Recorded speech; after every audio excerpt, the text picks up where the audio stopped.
আরও একটা London derby প্রস্তুত এমিরেটস। ইংলিশ লিগ কাপের সেমিফাইনালের দ্বিতীয় লেগ, মুখোমুখি দুই চিরপ্রতিদ্বন্দ্বী আর্সেনাল ও চেলসি। প্রথম লেগে ৩-২ ব্যবধানে এগিয়ে থেকে ঘরের মাঠ এমিরেটসে ফিরছে গানাররা। এক ম্যাচ দূরে মৌসুমের প্রথম ট্রফির চেলসিও দেখছে বড় স্বপ্ন, তবে লড়াইটা হবে বেশ কঠিন। প্রথম লেগে ম্যাচের শুরু থেকেই আধিপত্য দেখায় আর্সেনাল। চেলসির একাধিক খেলোয়াড়ের অনুপস্থিতির সুযোগ কাজে লাগিয়ে জয় তুলে নেয় আর্তেতার দল। তবে শেষ দিকে গার্নাচোর জোড়া গোল চেলসির বাড়িয়েছে আত্মবিশ্বাস। এমিরেটসে ঘুরে দাঁড়াতে চাইবে চেলসি, তবে প্রথম ট্রফি জয়ের পথে সব বাধা উপেক্ষা করতে বদ্ধপরিকর গানার্স। বড় ট্রফি জেতার আনন্দ সবসময় আলাদা। এটা আত্মবিশ্বাস বাড়ায়, বিশ্বাস তৈরি করে এবং আরও জেতার ক্ষুধা জাগিয়ে তোলে।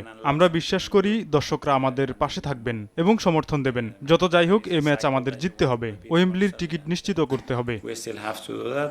সাম্প্রতিক লন্ডন ডার্বিতে আধিপত্য দেখিয়েছে আর্সেনাল। ২০২১ সালের পর থেকে প্রিমিয়ার লিগের শীর্ষ দলটির বিপক্ষে জয় নেই চেলসির। বড় কোনো অঘটন না ঘটলে ২০২০ সালের এফএ কাপের পর প্রথমবারের মতো কোনো ঘরোয়া কাপ ফাইনালে উঠবে গানাররা।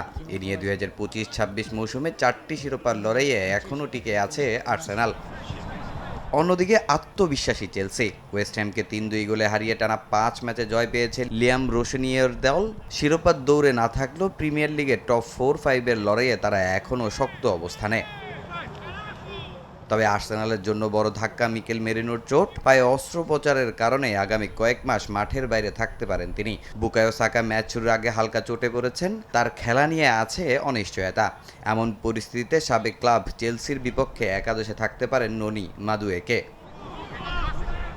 তবে এসব দুশ্চিন্তা একপাশে রেখে ইংল্যান্ডের ওয়েম্বলি স্টেডিয়ামে গিয়ে বছরের প্রথম ট্রফি জয়ের স্বপ্নে বুঁদ মিকেল আর্তেতা। চেলসির লড়াই ভুল থেকে শিক্ষা নিয়ে বড় জয়ের এখন দেখার অপেক্ষা শেষ হাসি কারা হাসে। তামিম হোসেন, সময় সংবাদ।